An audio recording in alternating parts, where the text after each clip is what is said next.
Could it be Ricky? Could he have gone completely mental? A total breakdown? No, not Ricky. The laser sight was on you.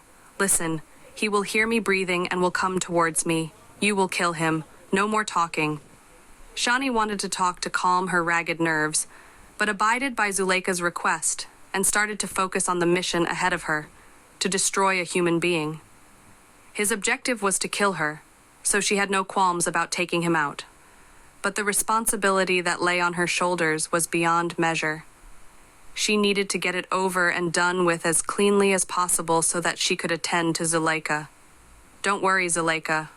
I won't be any trouble to you. No time to experience guilt now, but when this was over, providing she survived, then for sure she was going to be burdened with remorse. And if Zuleika died from her injury, oh no, it might have gone through me. A sound, or was it? He'll be on the cliffs. He'll know he's messed up. 60 Shani's heart was in her throat, beating like the hell it wanted to escape. And Zuleika? She could hear her breathing, short, repetitive rasp, soft thuds, at least 2, presumably aimed at the settee. She hadn't even heard him enter the cottage. She was up against a professional killer. Shani leaned silently against guardrail to fire off 3 bullets, taking a guess that the target was near the doorway into the living room. Silence, apart from Zuleika mercifully continuing to breathe. The assassin now had to make a decision, to finish off the one he'd wounded or go for the one he hadn't, who was armed. 3 more thuds, but not at the settee. The bedside lamp had shattered. He was aiming at the ceiling, at the floorboards she was standing on. She jerked the Ruger's trigger 3 times in response. What to do? She fired another 2 shots into the floorboards, before telling herself not to waste ammunition. Silence. Silence. She couldn't hear Zuleika breathing. A creak. Perhaps on the staircase. Shani edged her way silently in the pitch black towards the mezzanine's exit point. It came to her that he was now feet, or even inches, away from her, on the other side of the partitioning wall. How could she be expected to win a duel of this nature? Her body crawled from head to toe at the thought of being shot at, her mouth painfully dry. Dear God, any second, had to be any sec. An abrupt crash. Shani tightened her grip on the handgun. The missing step.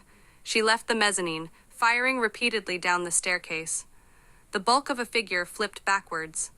She fired more bullets at it and found the light switch. There was no question that she had killed him. Blood seeped from his face and chest, the image macabre in the extreme. A wet patch began to expand across his 61 trousers and showed that death had relaxed his bladder.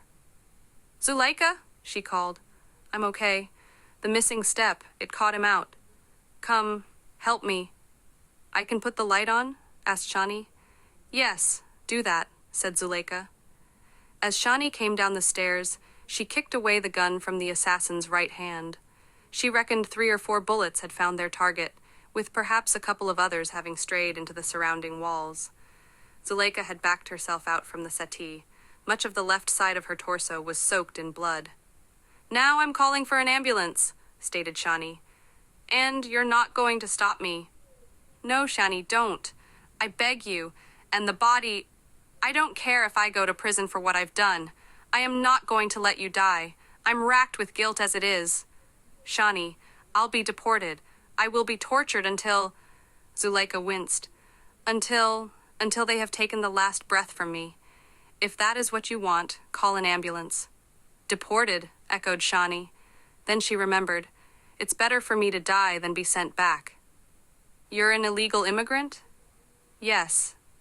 From Pakistan? No, Afghanistan. It took a moment for Shani to process Zuleika's shattering revelation. Okay. 62 Zuleika's initial hostility now made perfect sense. Okay, we need to try and stop the bleeding. It didn't go through you from what I can see. The wound's above my breast, I can press on it, but I'm growing weaker. In the cupboard with the rope is first aid stuff. Shani went to the kitchen. You must have lost 1/3 of a pint at least, she said on her return. She unzipped the pouch. Oh, this is good. Lots of first aid here. Ricky takes it with him when he climbs. Conserve your energy, Zuleika. Shani rolled 2 bandages tightly together and pressed them against the wound. Zuleika gasped. Sorry, not over yet. I'm okay, but I could go into shock. Or pass out. You need to listen. Empty his pockets. Do that after you've packed the wound. Press on what I've done. Shani tied 3 bandages together. I'm going to wrap this around you under your arms to keep the packing in place, okay? Yes, tight as you can. Don't mind me if I howl. After securing her handiwork with a safety pin,